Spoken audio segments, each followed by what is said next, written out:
The first time I noticed her, it wasn't anything dramatic. She was just sitting 2 tables over at the corner coffee shop, reading from a paperback with a folded receipt sticking out halfway. Mid-morning, mostly empty place, hum of the espresso machine filling in the silence. I was pretending to study, notebook open, pen tapping, but mostly watching the way she read without hurrying. Her hair was still a little damp, like she'd just come in from the shower. Not styled, not trying. She wore a sweater the color of old stone, sleeves pushed halfway up. I remember because her wrists were bare, no rings, no watch. She kept curling her fingers around the edge of her cup like it grounded her. I don't know why that stuck. The barista called my name, louder than needed, and when I stood to grab my coffee, her eyes lifted briefly. Just a glance, then back down. But when I sat again, I could swear the corner of her mouth had shifted. I'm not good at talking to strangers. I rehearse, I overthink. Most days I just let the moment pass and regret it later. But that morning, when she got up to leave, she stopped by my table. "You always sit here," she said. Her voice wasn't accusing, just observing. I blinked. "You've noticed?" She shrugged, adjusting the strap of her bag. "Hard not to. You order the same thing too. Black coffee, no sugar." I laughed, though it came out thinner than I meant.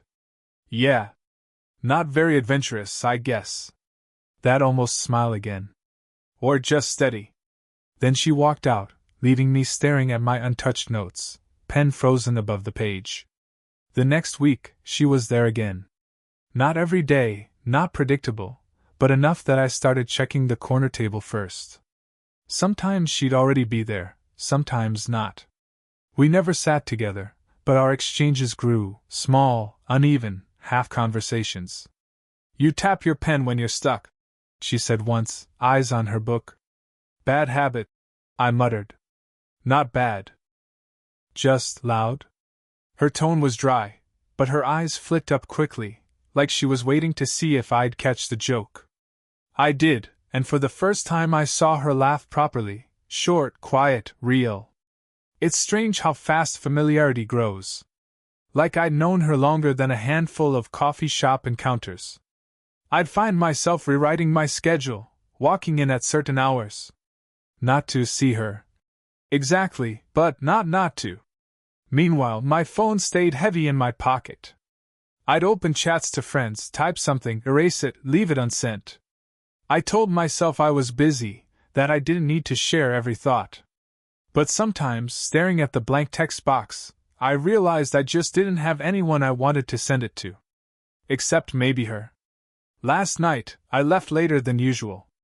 The place was nearly empty, chairs stacked on tables.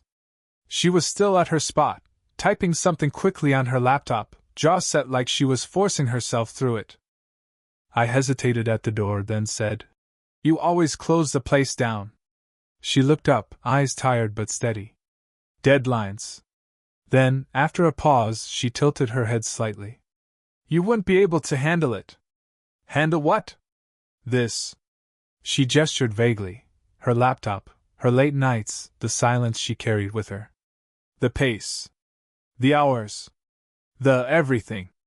I wanted to say something back, something quick, but all I managed was, "Maybe I could."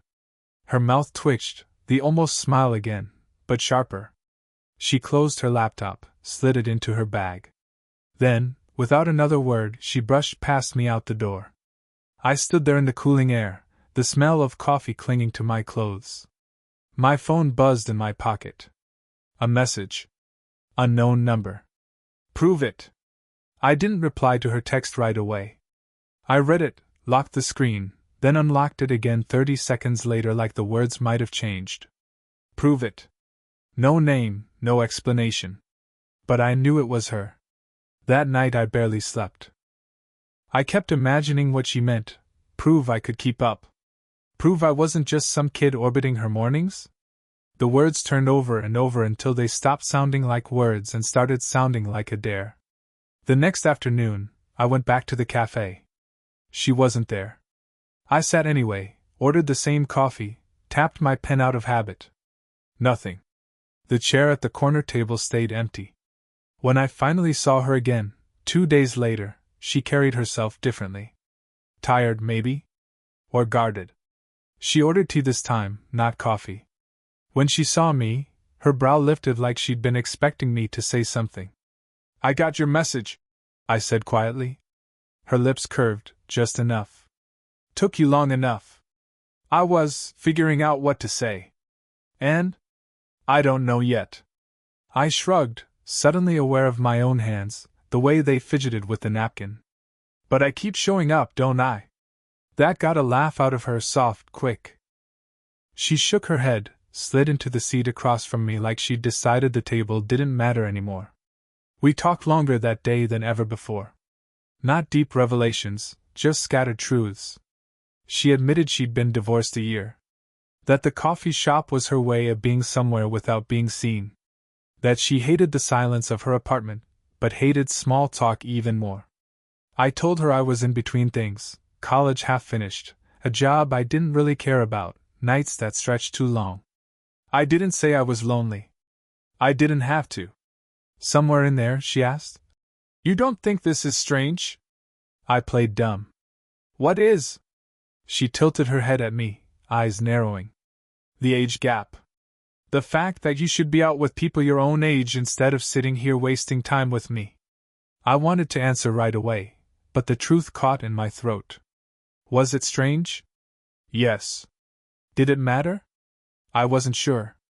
What I managed was, "It doesn't feel like wasting time." She didn't answer. Just looked at me, long enough that I felt heat crawl up my neck. We sat in silence then, the kind that pressed in on both of us. The kind where every movement feels like it means more than it should. She sipped her tea slowly, eyes drifting toward the window. I kept imagining what it would be like to reach across the table, to rest my hand near hers, to let the quiet turn into something else. Instead, when we finally stood to leave, she brushed past me in the narrow space by the door. Her hand grazed my arm, not deliberate, not long. But enough. I don't know why that moment stayed with me. Maybe because it felt like someone finally saw me. She started coming less often. Not gone, just unpredictable. Some mornings the corner table sat empty, other times she'd appear suddenly, already halfway through her tea before I even noticed. The shift unsettled me. I found myself glancing at the door every time it opened, pen frozen above my notebook. Too obvious, probably.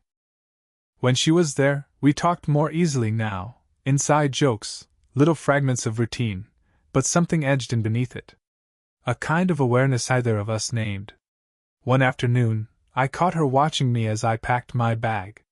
Not just a glance, longer. When our eyes met, she looked away quickly, fussing with her sleeve.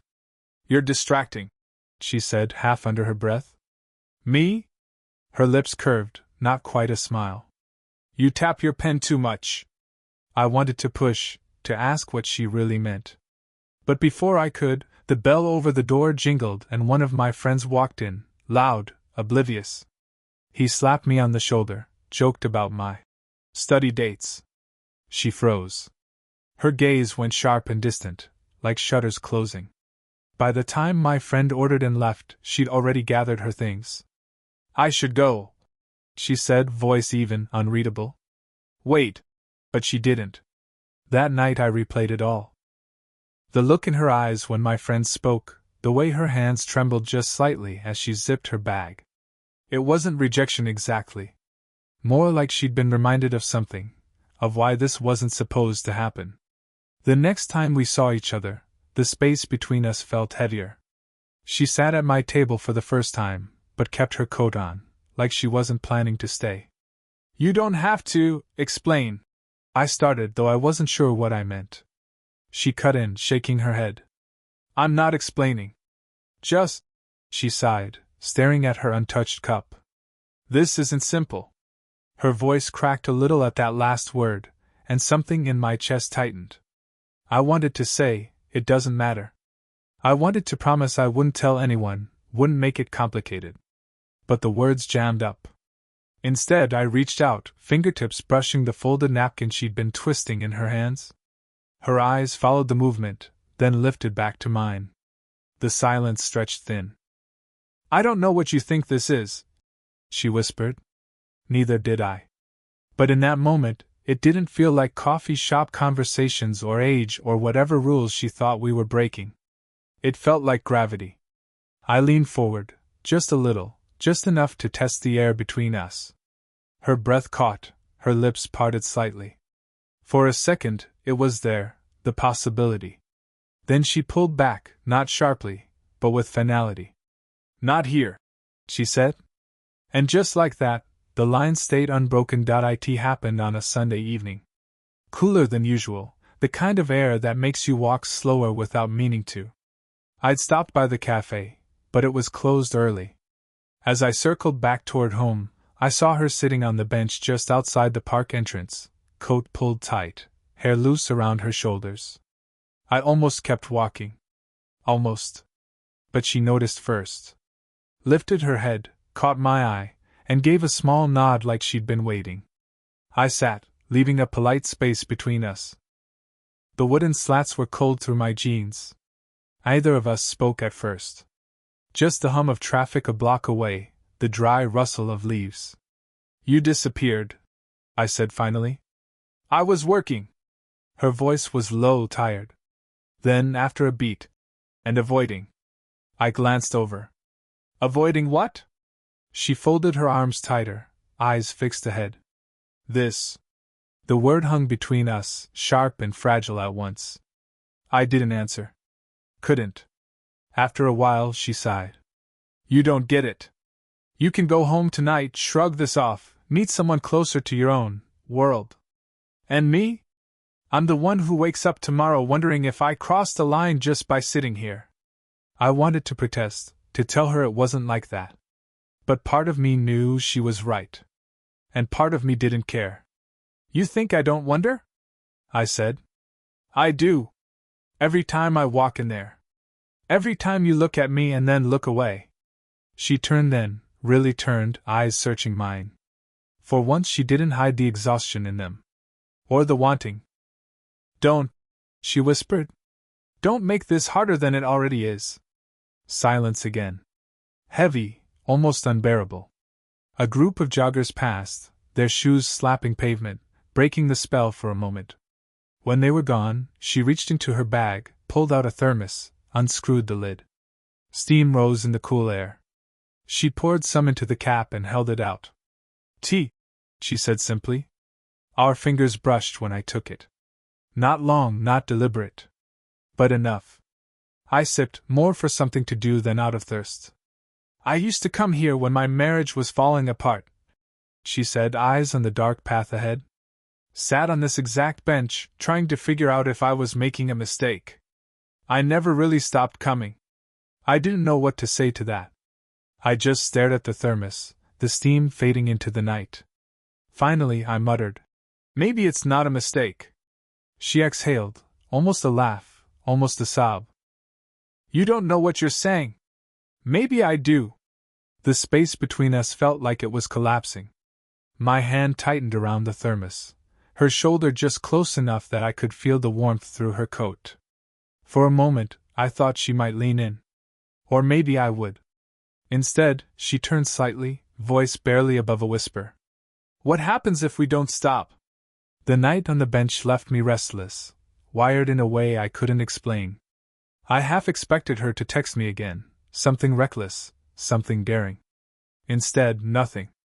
No message, no call. When I went back to the cafe 2 days later, her corner table sat empty. By the third day, I started checking at different hours, morning, late afternoon, even once just before closing. Still nothing. It felt childish, the way I kept showing up. But the absence was louder than her presence had ever been. Finally, a week later she was there. Same sweater, same posture, but something different. Tighter. Guarded. "Hey," I said, sliding into the seat across from her before she could protest. Her eyes flicked up, then back down. "You shouldn't." "Shouldn't what?" "Be here. With me." The words landed harder than I expected. I tried to laugh it off, but it cracked. "What changed?" She didn't answer right away. She stirred her tea, slow circles, spoon clinking softly against ceramic. Then, "My son came home this week. He's visiting for a while." I froze. "Son? He's your age." Her voice was flat, but her hands betrayed her, gripping the cup too tightly. "You understand why this can't happen?" The room tilted. Not because it was shocking, exactly, but because it reframed everything. The careful pauses, the way she looked away when people came in, the half-smiles she never let last too long. I wanted to say it didn't matter. That I wasn't him. But the words stuck heavy. She pushed her cup away. "I don't want to hurt you. And I don't want him to see me differently." The rest of the conversation blurred. I think I nodded, said something about understanding. But when I left, it felt less like goodbye and more like a door closing. The days that followed dragged. I kept reaching for my phone, opening a blank message. "I miss seeing you." Delete. "Can we talk?" Delete. "I don't care about your son." Delete. Each time, the text box went back to empty. I still went to the cafe once or twice, out of habit more than hope. The corner table sat occupied sometimes, by strangers, by noise. Never by her. At night, I replayed the bench moment in my head. The steam from her thermos, the way her voice broke when she said, "This isn't simple." It played like a film stuck on loop. I didn't feel heartbroken. I felt paused. Like life forgot to finish the sentence. One evening I walked past her apartment building. Lights were on in the window. A shadow moved behind the curtain, 2 figures, hers and someone taller. I slowed at the curb, almost lifted my hand to knock, to end the silence. But I didn't. I kept walking. It was late when it happened. Not planned. I'd run into her outside her building, both of us holding grocery bags, both pretending not to be startled. She hesitated first, then said, "Do you want to come up? Just for a minute." Her apartment was smaller than I imagined. Lived in, warm. A stack of books on the counter, mail piled near the sink, the faint smell of tea leaves still lingering. She set her bag down, exhaled like she'd been holding her breath for a week. We ended up in the kitchen. She filled the kettle. I leaned against the doorway. Neither of us knew what to do with our hands. "You stopped showing up," I said finally. "I had to," she murmured. Her back was to me, hands steady on the counter, but her shoulders gave her away. "I thought it would make things easier." "Did it?" She turned, then met my eyes. "No." The kettle clicked, but neither of us moved. "I keep telling myself this is wrong," she said, voice low. "You're younger. My son's age. People would talk. I'd hate myself for putting you through that." I swallowed, throat dry. "And still?" "And still." Her hands tightened around the edge of the counter. "I think about you more than I should." The words landed like a weight and a release all at once. I stepped closer, not all the way, just enough that I could see the tiny lines at the corner of her eyes, the tremor in her mouth as she bit back more words. "You don't have to say it," I whispered. "But I already did," she breathed. Silence wrapped around us, heavier than any argument. The kettle whistled faintly, ignored. I wanted to reach for her. I wanted to erase the space. But instead I asked, "So what now?" Her laugh was small, broken. "You always want answers. And you never give them." We stood there, suspended, both knowing one word could tilt the world. Finally, she set her hand on the counter between us, closer than before, palm open, waiting but not demanding. Not an embrace, not a confession. Just a gesture that carried every unspoken thing. I placed my hand over hers. The contact was small. Barely anything. But it felt like everything. Her eyes softened, tired and alive all at once. "Okay," she whispered. That was all. And for the first time, it felt like enough. Weeks passed, and something shifted, not suddenly, not dramatically, but like furniture being rearranged in the dark. We saw each other more often, sometimes at the cafe, sometimes not.